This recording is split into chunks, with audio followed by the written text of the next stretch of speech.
नमस्कार मैत्रिणींनो, मी जयश्री होम किचनमध्ये तुमचं मनपूर्वक स्वागत आहे। आज आपण बघणार आहोत लापशी खिचडी। तर एक वाटी मी इथं लापशीचा रवा घेतलेला आहे। त्याचबरोबर पोहे खायच्या चमच्याने 4 चमचे मुगाची डाळ घेतलेली आहे आणि 15 मिनिटं मी हे मिश्रण भिजवून घेतलेलं आहे। हवं तर तुम्ही वेळ असला तर अर्धा तास सुद्धा हे मिश्रण भिजवू शकता। लापशीची खिचडी बनवण्यासाठी इथं भाज्या घेतलेल्या आहेत मी। तर तुमच्या आवडीनुसार तुम्ही भाज्या इथं वापरू शकता। तर मी इथे एक टोमॅटो, कोथिंबीर, भिजवलेले वाटाणे, त्याचबरोबर बारीक चॉप केलेला कांदा, बटाटा आणि वांग घेतलेला आहे। तुम्ही तुमच्या आवडीनुसार हव्या त्या भाज्या घालू शकता, फक्त कारलं सोडून। आणि बारीक बारीक असे कट आपल्याला काप करून घ्यायचे आहेत, जेणेकरून ते लवकर शिजले जातील।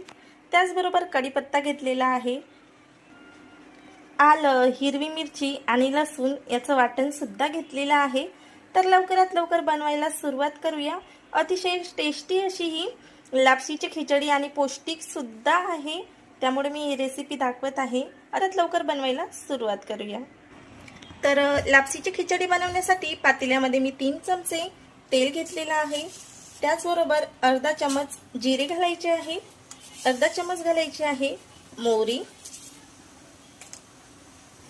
त्यानंतर यामध्ये आलं, हिरवी मिरची आणि लसूण याचं वाटण घालायचं आहे।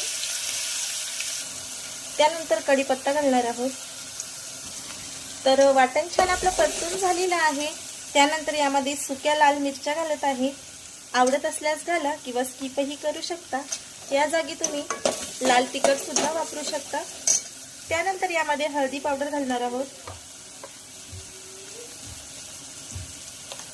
त्यानंतर यामध्ये जाणार आहेत भरपूर साऱ्या भाज्या घालून झालेल्या आहेत। मस्तपैकी याला 2 ते 3 मिनिटं परतून घ्यायचं आहे।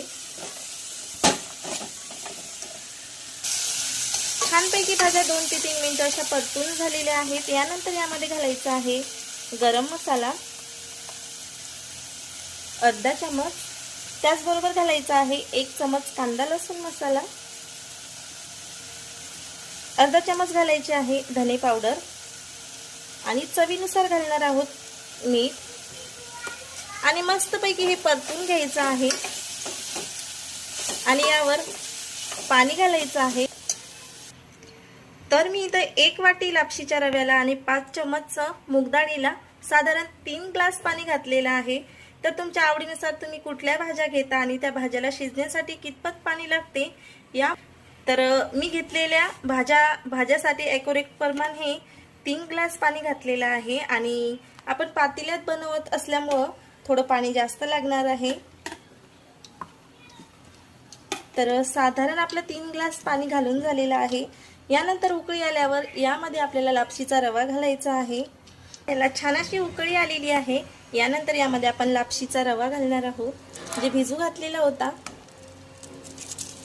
आणि छान लपलपीत अशी ही लापशी शिजून घेणार आहोत। तर लापशीची खिचडी बनवण्यासाठी अतिशय सोपी आहे। 1 वाटी लापशीच्या रव्यासाठी आपण 3 ग्लास पाणी आरामात वापरू शकतो। छान अशी लपलपीत मऊ अशी लापशीची खिचडी होते। तर मस्त आपण ही खिचडी शिजून घेणार आहोत। तर गरमागरम लपलपीत अशी लापशीची खिचडी रेडी झालेली आहे। तर इथं बघू शकता।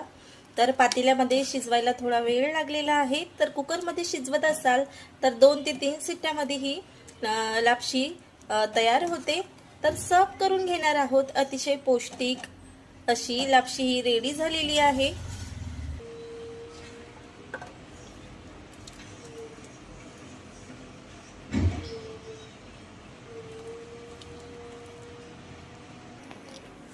तर रेडी झालेली आहे आपली लपलपीत अशी लापशी। तर कशी वाटली तुम्हाला रेसिपी नक्की कमेंट करून सांगा। आवडल्यास लाईक शेअर सबस्क्राईब करायला अजिबात विसरू नका आणि एक वेळेस ही रेसिपी नक्की ट्राय करा। अतिशय पौष्टिक अशी ही रेसिपी आहे, बनवायला खूप सोपी आहे। तर भेटूया नेक्स्ट ब्लॉगमध्ये। धन्यवाद।